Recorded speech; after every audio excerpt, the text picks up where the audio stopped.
my The God. microphone trembled in her hand. The ballroom had gone dead silent. Every clink of crystal, every murmur, every forced laugh swallowed whole. All I could hear was her breathing shallow, frantic while 200 guests stared at the screen behind me. Her face, frozen in that perfect bridal smile from an hour earlier, now looked small next to the photograph that had just appeared. Me stepping off a Gulf Stream in Dubai, surrounded by people she'd spent the entire day calling real money. She whispered my name like it burned her tongue. My name is Alexander Holley. I'm 34 years old. And right now, standing in this rented tuxedo that costs less than her bouquet, I'm watching the woman I almost married realize she never knew me at all. The screen flickered again. Another image. My penthouse terrace at sunrise. The one she'd mocked when I told her I lived in a quiet building uptown. Then the keys to the Aston Martin she'd laughed about, saying only desperate men lease cars like that. Then the invitation to the charity gala where I'd been the anonymous donor who covered the entire evening. Her mother's mouth hung open. Her father's face had gone the color of old paper. And Sophia, my bride, my almost wife, her eyes filled with something that wasn't love. It was terror. I took the microphone from her cold fingers. My voice didn't shake. You spent the whole day reminding everyone how lucky I was to marry into your family, I said, soft enough that the people in the back leaned forward. How I should be grateful. How I came from nothing. A pause. Just long enough for the silence to ache. You were right about one thing, I continued. I did come from nothing, but you never asked what I built when I left it behind. The next slide appeared on its own. Bank statements, charity records. The deep to the vineyard in Tuscany she'd joked I could never afford to visit. Gasps rippled through the room like wind through dry leaves. Sophia tried to speak, but nothing came out. I looked at her, really looked for the first time in months. Do you still want to finish those vows? Soph, or should we talk about why you spent our engagement making sure everyone knew I wasn't good enough? The question hung there, heavy as the chandelier above us. Because this isn't the beginning of the story. This is the moment everything I'd hidden came rushing into the light. And I need you to understand how we got here. How love turned into something colder. How I became the man who could stand in a room full of people who'd spent years looking down on me, and watch them finally see. Let me take you back. It started 3 years ago, on an ordinary Thursday evening in a coffee shop I used to go to when I still pretended to be ordinary. I was sitting in the corner, laptop open, wearing the same faded hoodie I'd had since college. No one ever looked twice at me there. I liked it that way. That's when Sophia walked in. She was laughing with a friend, shaking rain from her umbrella, cheeks pink from the cold. She wore a camel coat that probably cost more than most people's rent. But it was the way she moved, like the world had been arranged for her comfort, that caught me. I didn't plan to talk to her. I never did that kind of thing.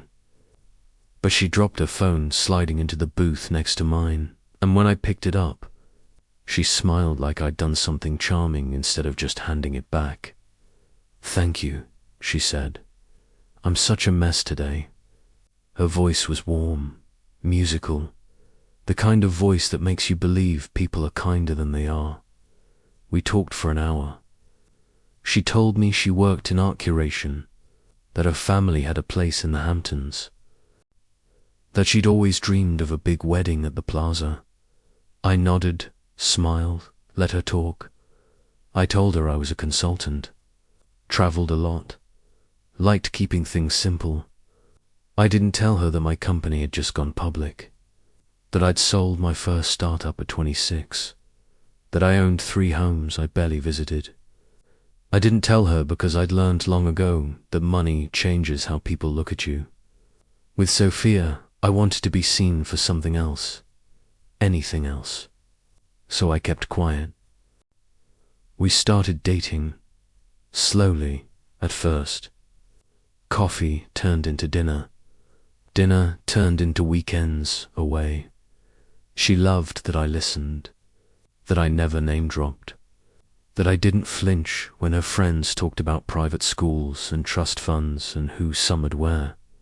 She called me grounded, real, the opposite of every guy she'd dated before. I thought that was a good thing. The first time I met her parents, her mother looked me up and down like I was a delivery I hadn't ordered. Her father asked what my people did. I said my father had been a mechanic, my mother a nurse. They smiled the way people do when they're being polite while calculating how much less you are. Sophia squeezed my hand under the table. Later, in the car, she kissed my cheek and said, "They'll come around. They're just protective." I believed her. Months passed.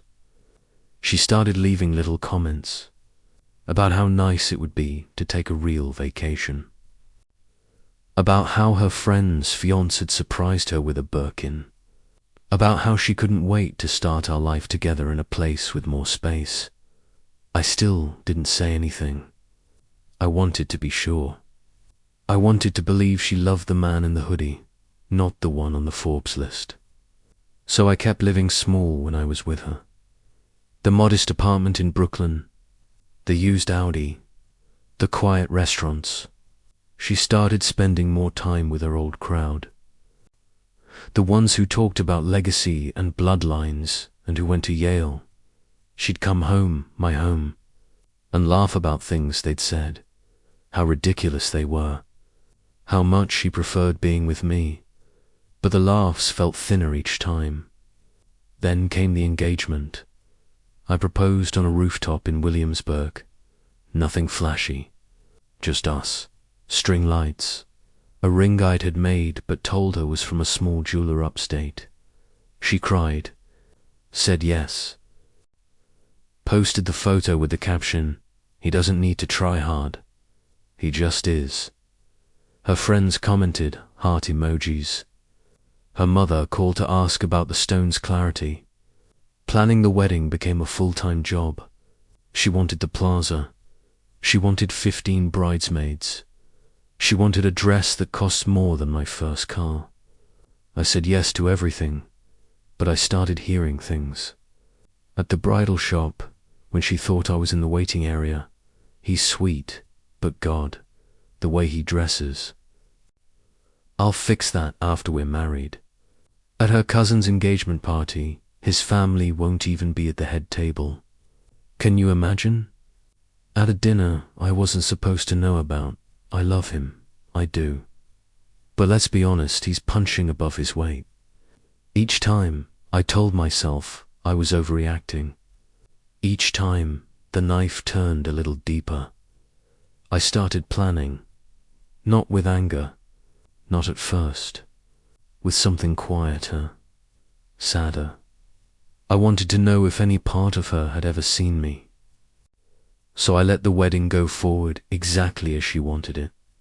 I let her invite everyone who'd ever looked at me like I was temporary. I let her make the seating chart that put my 2 cousins in the back corner. I let her laugh with her maid of honor about how grateful I should be.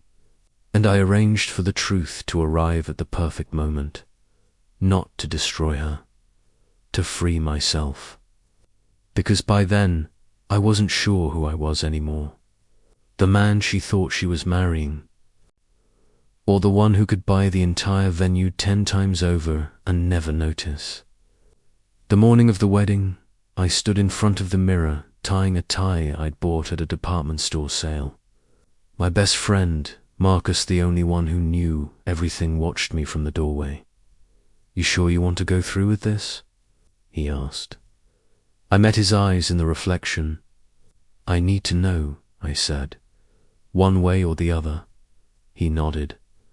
Outside, the cars waited. The flowers, the photographers, the performance.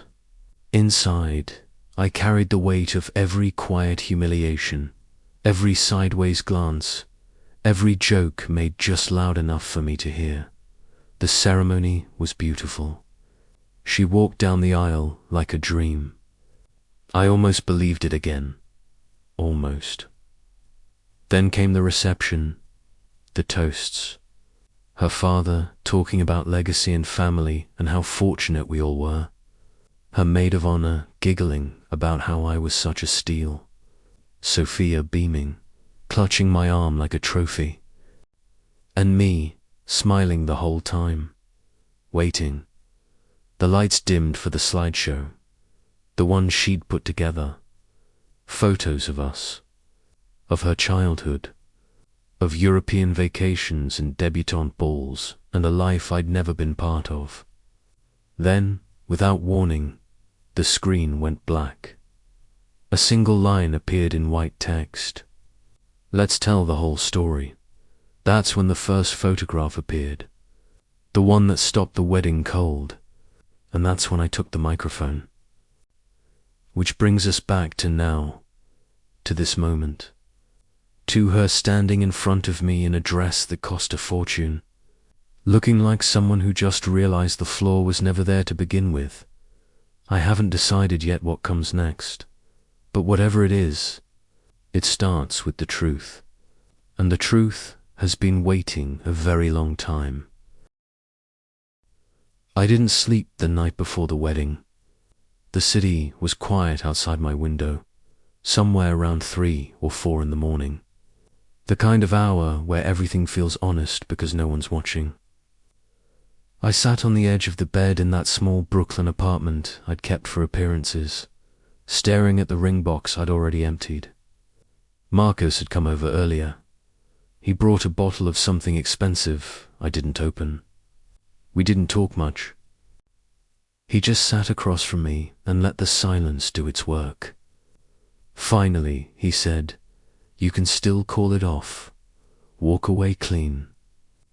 I shook my head. "This isn't about calling it off," I told him. "It's about ending the version of me she thinks she knows." He looked at me for a long time. Then he nodded, like he understood something I hadn't said out loud yet. The plan wasn't complicated. It was surgical. I'd spent months making sure every detail of the wedding was exactly what Sophia wanted. The Plaza Ballroom, the orchids flown in from Thailand, the string quartet, the photographer who shot celebrity engagements, the guest list heavy with people who measured worth in zip codes and last names. I paid for all of it quietly, through a shell account she never saw. She thought her parents were covering most of it. They thought I was stretching to contribute. Everyone was comfortable with the story, but I'd also arranged for a second slideshow. The official one, the one she'd curated with the wedding planner, was full of carefully staged moments. Us laughing in Central Park. Her in that white dress against a sunset I'd paid a photographer to capture just right. Childhood photos of her on ponies and sailboats. Mine were sparse. A couple of me in that hoodie. One from college graduation with my parents beaming in their best clothes. She'd frowned when she saw them. "Not enough of you," she'd said. "We need more balance." I'd smiled and told her I wasn't big on photos. The truth was, I had thousands. Of boardrooms in Singapore, of closing dinners in London, of the night my second company hit $1 billion valuation and I stood alone on a balcony in San Francisco, watching the bay, feeling nothing. I'd chosen 20 of them, not the flashy ones, not yachts or red carpets. Just enough to tell the story without shouting it. The penthouse terrace at dawn. The vineyard I'd bought on a whim after a long negotiation in Italy. The foundation I'd started in my mother's name that funded nursing scholarships. The private jet I used because commercial flights ate time I couldn't get back. And the bank balances. Not obscene screenshots, just quiet numbers that spoke louder than any boast. I hired a discreet tech team to override the venue's AV system at the exact moment the official slideshow ended. No drama, no hacking. Just access I paid for and no one questioned, because money opens doors without noise. The trigger was simple. The last photo in Sophia's presentation was one of us kissing under fairy lights. As soon as it faded to black, mine would begin. No music, no narration, just images and silence. I wanted the room to feel it before they understood it. Marcus asked me once, late one night over whiskey, if I was doing this to hurt her. I thought about it. No, I said finally. I'm doing it to stop hurting myself. Because every time she laughed about my clothes, or sighed about how nice it would be to upgrade our life, or let her friends talk about me like I was a project she was fixing, I felt something inside me shrink. I'd built everything I had from nothing, worked nights while my classmates partied, learned to code on a library computer because we couldn't afford one at home, slept in offices, ate instant noodles for months, and still, in her world, I was the one who didn't belong. So the plan wasn't revenge, it was proof. Proof that I'd never needed her world to validate mine. Proof that I'd let her believe the lie, because I wanted to be loved for the parts of me money couldn't buy. And proof, if it came to it, that I could walk away without looking back. The morning of the wedding, I drove myself to the venue in the Audi she'd teased me about. I parked in the garage like any other guest, walked in through the side entrance. No one noticed. Sophia was already upstairs getting ready. I'd seen her the night before at the rehearsal din radiant, tipsy, pulling me into a corner to whisper how excited she was to be my wife. I'd kissed her forehead and told her I couldn't wait either. I meant it, in a way. I wanted to see which version of her would show up today. The one who'd held my hand that first rainy afternoon in the coffee shop, or the one who'd spent months making sure everyone knew she was settling. The ceremony went perfectly. She cried when she saw me at the altar. Her father gave a speech about joining families and new chapters. My cousins smiled from their seats near the back. I said my vows clearly, meant every word about loving her in hard times and good. She stumbled once during hers, looked at me with something almost like guilt. I wondered if she felt it coming. Then the reception, the cocktail hour where her friends hugged me and said things like, "You clean up nice and she's so lucky." The dinner where her uncle asked if I planned to keep consulting after the marriage or if I'd finally step up. The dancers, the cake, and then the lights dimmed. The screen lit up. Her slideshow began. I stood beside her, arm around her waist, feeling her lean into me like everything was perfect. The final photo appeared, us under those fairy lights. The screen went black. One beat, two, then the white text. Let's tell the whole story. The first image, me stepping off the jet in Dubai. A murmur started in the back of the room. Sophia laughed nervously. "What's this? Did you add a surprise?" I didn't answer. The next image, the vineyard. Her mother leaned forward. The next, the foundation gala where I'd stood anonymously in the shadows while they thanked the donor. Someone whispered, "That's him." The bank statement. Silence fell like a blade. I felt Sophia's hand tightened on my arm. Not affection, panic. I stepped away gently, walked to the front, took the microphone from the DJ who'd gone pale, and that's when I spoke. The words I'd practiced in my head for months. Not loud, not angry, just clear, like confession, like release. You spent the whole day reminding everyone how lucky I was to marry into your family, I said. How I should be grateful. How I came from nothing. I paused. Let it breathe. You were right about one thing. I did come from nothing. Another image appeared behind me. My parents on graduation day. But you never asked what I built when I left it behind. I turned to look at her then. Really look. Her makeup was still perfect. The dress still flawless. But her eyes were wide, pleading. I felt something twist inside me. Not triumph. Something closer to grief. Because in that moment, I saw it clearly. She hadn't loved the man she thought I was. And she didn't love the man I actually am. She loved the idea of saving me. Of being the beautiful one who lifted the poor boy up. Of telling the story at dinner parties about how she saw potential when no one else did. But the second the truth arrived, that story collapsed. And so did she. I didn't raise my voice. I didn't need to. The room was doing the work for me. Her father stood up slowly. Her mother covered her mouth. Her best friend, the one who'd made the toast about me being a steal, looked like she might be sick. I kept going. I paid for this wedding, I said quietly. Every flower, every string on those violins, the dress you're wearing. Sophia made a small sound. I didn't do it to impress you. I did it because I wanted you to have what you dreamed of.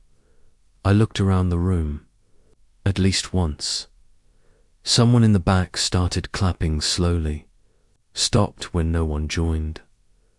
I'm not here to humiliate anyone, I said, though I knew that's exactly what was happening. And part of me hated that I felt nothing about it. I'm here because I needed to know. I turned back to Sophia. If any part of you loved me, the real me, you'd have seen this coming. She shook her head. Tears now. Real ones. Alex, she whispered. Please, but it was too late. The final image appeared. A photo I'd never shown anyone. Me at 19, in a dingy apartment, staring at a computer screen with the first check from my first sale. Eyes tired, determined, alone underneath. Simple text. This is who I've always been. The screen went dark. I set the microphone down. The room stayed silent. I looked at Sophia one last time. I'm sorry it had to be this way, I said. And I meant it. Then I walked out, not running, not storming, just walking. Like a man finally leaving a house he'd outgrown years ago. But the story doesn't end there. Because revenge isn't the moment of exposure. It's what comes after. When the dust settles, when the mirrors appear. When everyone has to live with what they've seen and what they've shown themselves to be. I walked out of the plaza into the kind of cold that bites straight through a tuxedo jacket. The night air hit my face like a slap I needed. Behind me, the doors closed with that heavy, final sound only old hotels make. No one followed. Not yet. I stood on the steps for a moment, hands in my pockets, watching the traffic crawl down Fifth Avenue. The city kept moving, indifferent. People hurried past with shopping bags and earbuds, none of them knowing that inside the building I'd just left, a woman in a $20,000 dress was probably crumbling. I felt empty, not victorious, not relieved, just hollowed out, like I'd finally lanced a wound that had been festering for years. And now all that was left was the ache of knowing how deep it went. My phone started vibrating almost immediately. Marcus first. You okay? I exhaled into the cold. I don't know yet. Where are you? Outside. I'm 5 minutes away. He wasn't. He was probably 20. But that's what friends say when they hear something in your voice they don't like. Next came the texts from numbers I hadn't saved to Sophia's cousins, her college friends, people who'd smiled at me all night like I was a novelty. What the hell was that? Call me. Is this real? Then Sophia herself. Please come back. We need to talk. I'm sorry. I stared at the screen until it dimmed. I didn't reply. A black car pulled up to the curb. Not the town car the wedding planner had arranged. This one was mine. The driver got out, nodded once, opened the back door. I slid in. The warmth felt wrong, like I didn't deserve it yet. We pulled away from the plaza.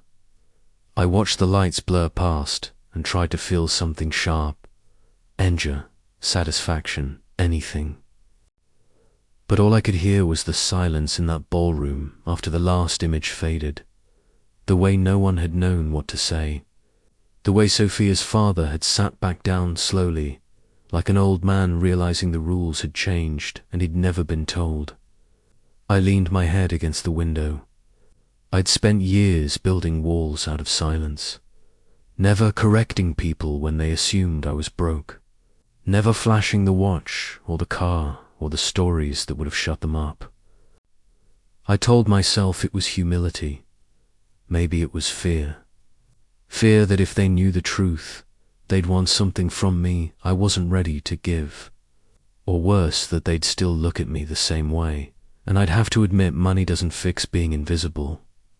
The car stopped at a red light. I thought about my mother, how she used to say, "People will treat you how you let them, Alex." I'd always thought she meant stand up straighter, speak clearer, work harder. But maybe she meant don't hide who you are just to make them comfortable. The light turned green. We drove uptown, not to the penthouse, not yet. To the small apartment in Brooklyn I'd kept all this time. The one with the creaky floors and the radiator that clanked like an old friend. I needed to sit in the place where I'd let the lie grow. Marcus arrived 23 minutes later with 2 coffees and no judgment in his eyes. He handed me one, sat on the old couch that sagged in the middle. For a long time we didn't speak. Finally he said, "So, how bad was it?" I thought about the way Sophia's hand had gone limp in mine when the first photo appeared. "Worse than I imagined," I said, "and not bad enough." He nodded like that, made sense. "You want to talk about it?" I shook my head. Then I did anyway. I told him about the look on her face when she realized the dress. The flowers. The vineyard. Everything she'd used to measure my worth had been paid for by the man she'd spent months calling modest. I told him about her mother's sharp inhale when the vineyard photo came up. How her father had stared at the foundation gala image like he was trying to rewrite history in his head. I told him about the silence. How it wasn't shocked gasps or angry shouts. Just quiet. The kind that comes when people realize they've been cruel and there's no taking it back. Marcus listened. When I finished, he said quietly, "You didn't do it for them. You did it for you." I looked at him. Did I? He didn't answer. Because we both knew the truth was more complicated. I'd done it for the 19-year-old kid who'd eaten ramen for dinner so he could buy server time. For the 25-year-old who'd closed his first big deal and gone home to an empty apartment because everyone he loved was still 3 states away. For the man who'd sat across from Sophia on their first date and thought, maybe this time someone will see me. I'd done it because I was tired of shrinking. But standing there in that ballroom, watching her world tilt, I'd felt something else too. Power, and it tasted bitter. The next morning, sometime just after dawn, When the sky was still that bruised grey colour, I woke up on the couch with my tuxedo jacket still on. My phone was dead. I plugged it in. When it powered back on, there were 47 missed calls. 21 from Sophia, the rest from numbers I didn't recognize. One voicemail from her mother. I didn't play it. I made coffee in the French press I'd had since grad school. The apartment smelled like old books, and the candle Sophia used to say was too cheap. I stood at the window watching the neighborhood wake up. Delivery trucks, dog walkers, people heading to jobs they probably didn't love. Normal life, the one I'd pretended to live for 3 years. My phone buzzed again. This time a text from an old college friend who'd been at the wedding. "Dude, everyone's talking about it. You okay?" I didn't reply. Another text. From Sophia's maid of honor, "Lauren, you're a monster." I stared at that one for a long time. Then I deleted the thread. I showered, changed into jeans and the hoodie that started everything. I needed to walk. The streets were cold but alive.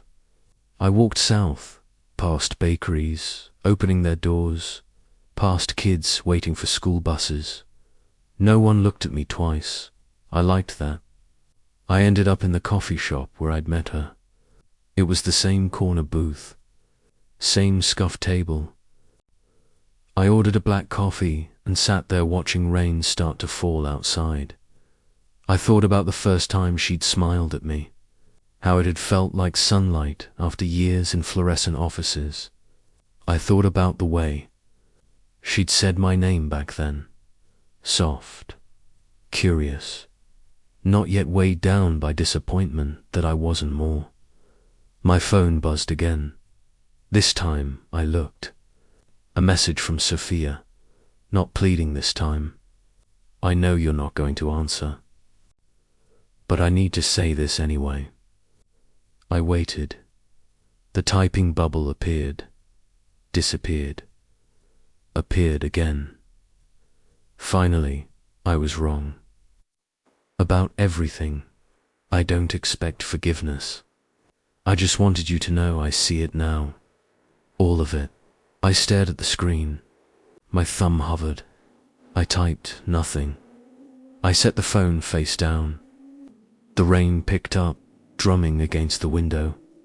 I sat there until the coffee went cold. When I finally left, the city felt different. Not lighter, just clearer. Like I'd taken off glasses I didn't know were smudged. I walked back uptown, this time to the penthouse. The doorman nodded, like always. The elevator ride was quiet. When the doors opened, the view hit me like it always did. Lis skyline, river glinting in the weak sun. I stood there for a long time. Then I did something I hadn't done in years. I called my mother. She answered on the second ring. "Alex, honey, it's early here, I know. I'm sorry." A pause. "What's wrong?" "Everything." "Nothing." I ended it, I said. The wedding. Silence. Then, softly, "Tell me." So I did. Not the dramatic parts, just the truth. How I'd hidden who I was. How I'd let someone make me feel small. How I'd finally shown them the size of my life and watched them shrink instead. When I finished, she was quiet for a long time. Then she said, "I'm proud of you." I closed my eyes. "Not for the money," she added, "for choosing yourself." I didn't cry, but it was close. We talked until the sun was higher, about nothing important, about everything that mattered. When I hung up, the apartment didn't feel empty anymore. Later that afternoon, Marcus came by again. He brought bagels in the kind of silence that doesn't need filling. We ate on the terrace. The city hummed below us. Finally, he said, "So what now?" I looked out at the view. I'd earned one line of code at a time. "I don't know," I said. And for the first time in years, that felt true, not scary, just open.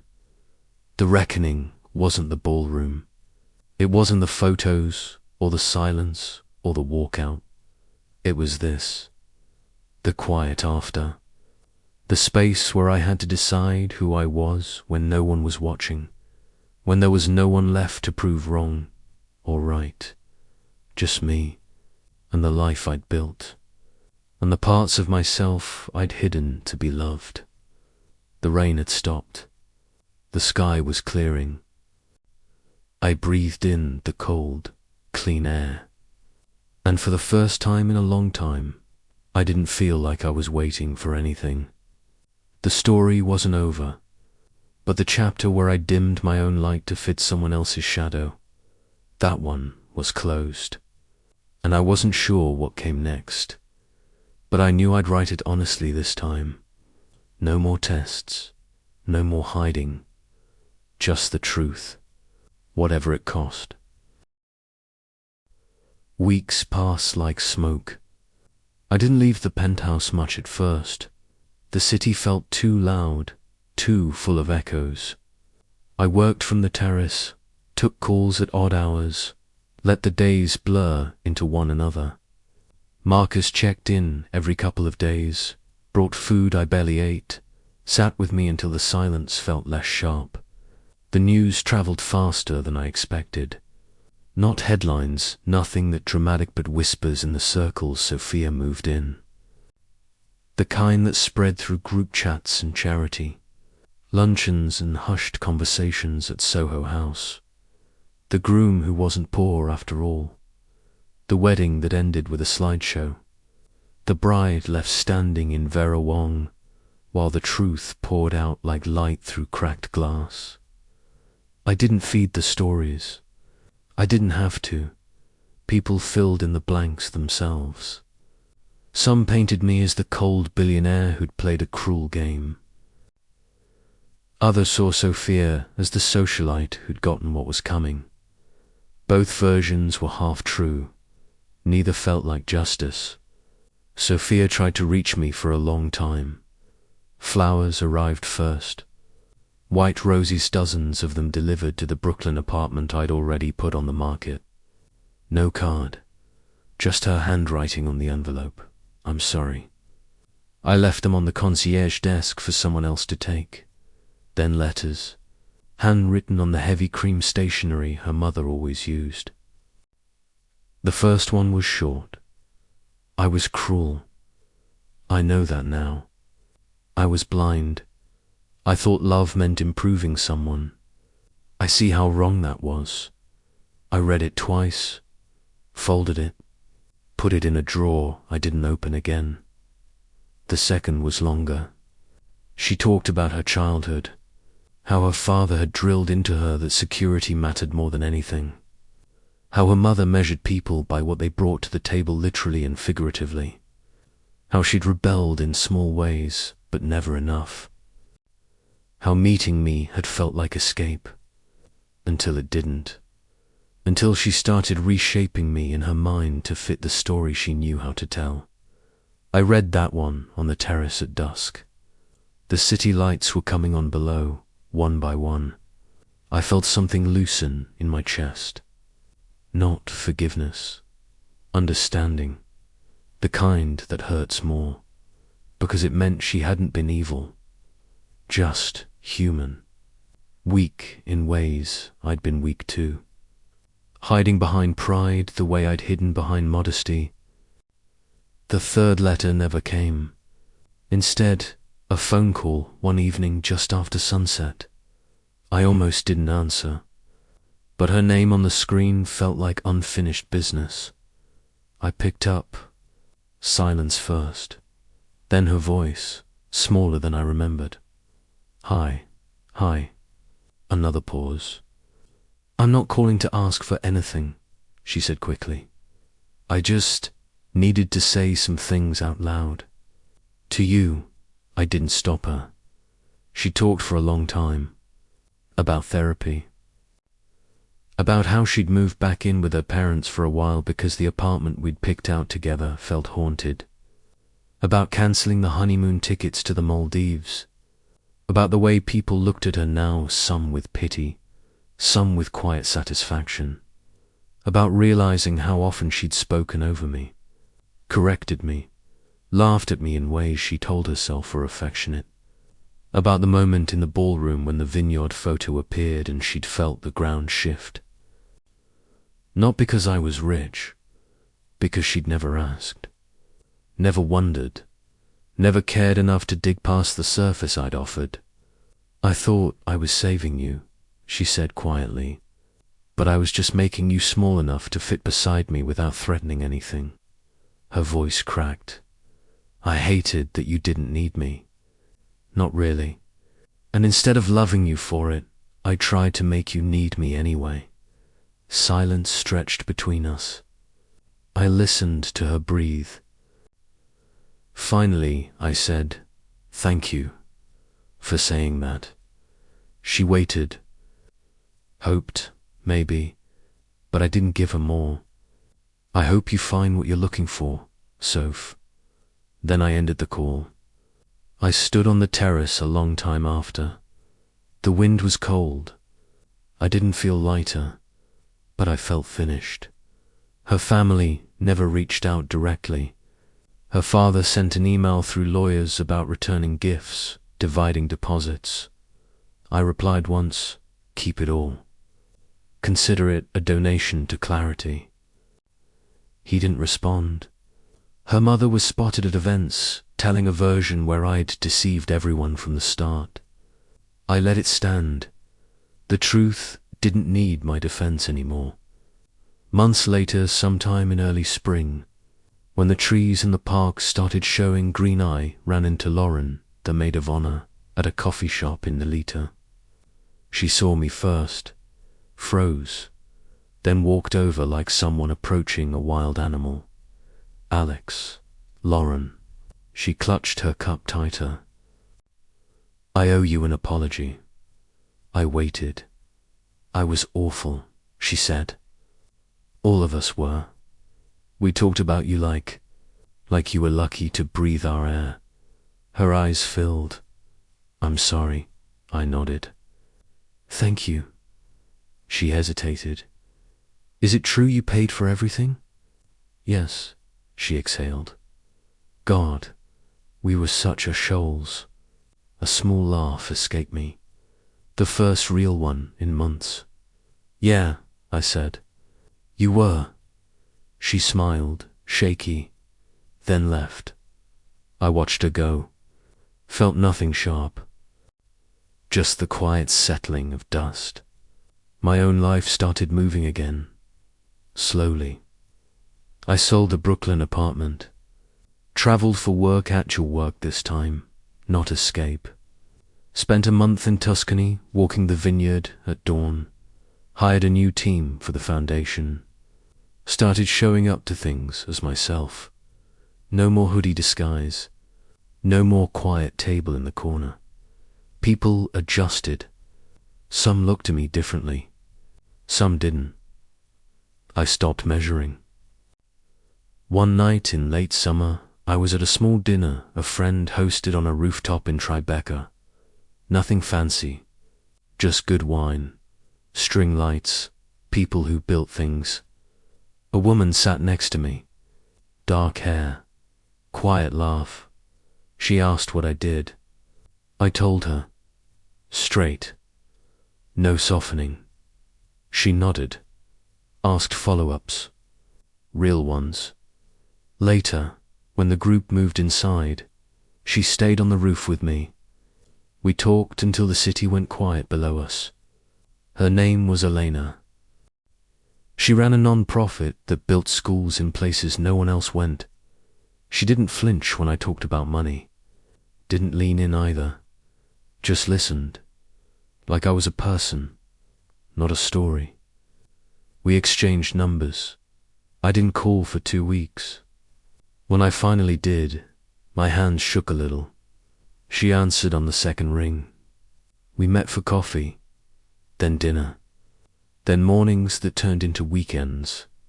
Slowly. No tests this time. No hiding. Just two people seeing what fit.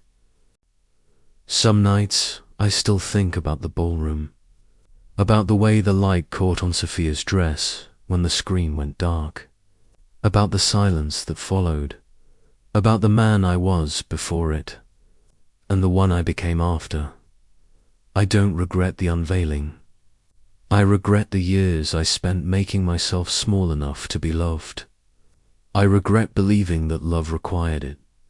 The fall wasn't Sophia's, or her family's, or even the weddings. It was the illusions. The one that said worth is measured by how much someone has to give you, or how much you can change them, or how well they fit the story you already know. That illusion hit the ground hard, and in the space it left behind, something truer started growing, quietly, carefully, honestly. I'm still learning how to stand in the full light without flinching. Some days it's easy, some days I catch myself shrinking again, but I don't stay there anymore. I built my life from nothing once. I can build the rest of it from truth. And if love comes again, if it's already here, unfolding in small moments and shared silences, I'll meet it as I am. No more, no less. That's the real retribution, not the exposure, not the fall, the rising after, the refusal to dim again, for anyone. Years have passed now. Enough that the wedding feels like a story that happened to someone else. A chapter I read once and closed. I'm sitting on the terrace of the house in Tuscany tonight. The air is warm, carrying the scent of olive trees and distant lavender. The sun dipped below the hills a while ago, leaving the sky that deep indigo it only gets here in late summer.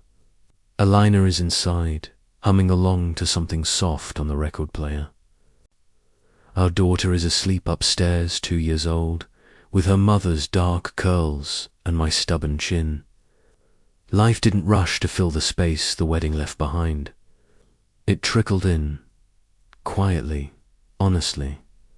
After the fall came the long stillness. I traveled more, worked less in the way that used to consume me, gave more to the foundation, learned how to be alone without feeling lonely. I dated cautiously. Nothing stuck until Alina. We took it slow, no grand gestures, no tests. Just dinners that turned into walks, walks that turned into mornings, mornings that turned into plans. She never asked about the money, not once. She asked about the vineyard before she knew I owned it, asked about my mother's recipes, asked why I still kept that old faded hoodie in the closet. When I told her the story piece by piece, over months she listened without flinching. Not at the wealth, not at the wedding, at the pain underneath. The part where I'd let someone make me feel less for years. The part where I'd finally snapped the only way I knew how. She didn't call it revenge, she called it survival. Then she kissed me and said, "You're here now. That's what matters." We got married on a Tuesday afternoon in City Hall. Just us, Marcus as witness, my mother crying happy tears in the front row. Elena wore a simple white dress she found in a village shop here in Italy. I wore linen. No guests who needed impressing, just vows we wrote ourselves. Quiet ones, true ones. Afterward we ate pasta at a trattoria overlooking the river. My mother toasted with sparkling water and told Alina, "He's a good man, stubborn, but good." Alina smiled. I know. We bought this house a year later, not as a statement, as a home. We come here for months at a time. The rest of the year we split between New York and wherever her work takes us. The foundation grew. We build schools now in places that remind me of where I started. Small towns, forgotten corners.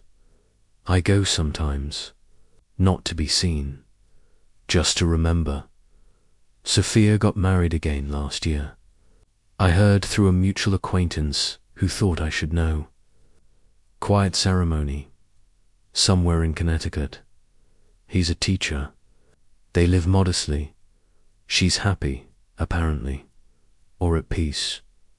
I felt nothing when I heard. Not satisfaction, not regret. Just the quiet turning of a page. I sent nothing, no note, no gift. Some stories end best with silence. Marcus got engaged last spring. He asked me to be his best man. I said yes before he finished the sentence. At his bachelor weekend, someone brought up the wedding, the infamous one. The room went quiet for a beat. Then Marcus laughed. Ancient history, he said, and the best thing that ever happened to him. Everyone looked at me. I smiled, raised my glass. He's not wrong, because it was. The humiliation, the planning, the unveiling, the fall, all of it led here, to this terrace, to the sound of Elena's footsteps coming toward me now. She steps out, barefoot, carrying 2 glasses of wine, sits beside me. We don't speak for a while, just watch the stars come out. Finally she says, "You're quiet tonight." I nod, thinking about old things. She waits, not pushing, never pushing. I tell her anyway, about the ballroom, about the silence, about the man I was, about the man I became. She listens. When I finish, she leans her head on my shoulder. "You paid a high price for the truth," she says softly. I think about that, about the years of hiding, the night I stopped, the emptiness after, the slow filling in. "Yes," I say, "but I'd pay it again." She squeezes my hand. We sit there until the wine is gone, until the house settles around us, until our daughter makes a small sound upstairs and Elena goes to check on her. I stay outside a little longer, looking at the hills, at the life I built twice, once from nothing, once from truth. I used to think revenge was the moment the screen lit up, the moment they saw, the moment everything changed. But real retribution isn't destruction, it's refusal. Refusal to live small. Refusal to let someone else's measure define you. Refusal to hide your light just to keep their darkness comfortable. The cost was high. I lost a love that was never real. I lost the illusion of belonging in a world that never wanted me as I was. I lost years I spent pretending, but I gained this quiet night, this full heart, this family that sees Miriali, sees me and stays. I gained the man who sits here now, unafraid to be large, unafraid to be quiet, unafraid to be loved without conditions. That's the aftermath. Not triumph, not punishment, just peace. The kind that comes when you finally stop auditioning for your own life. When you stand in your truth and let the pieces fall where they will. Some people never recover from being seen fully. I recovered by finally seeing myself and choosing to stay here, whole. The stars are bright tonight. I breathe them in. And for the first time in my life, I don't feel like I'm waiting for the next test. There are no more masks, no more hidden plans. Just this, just now, just enough.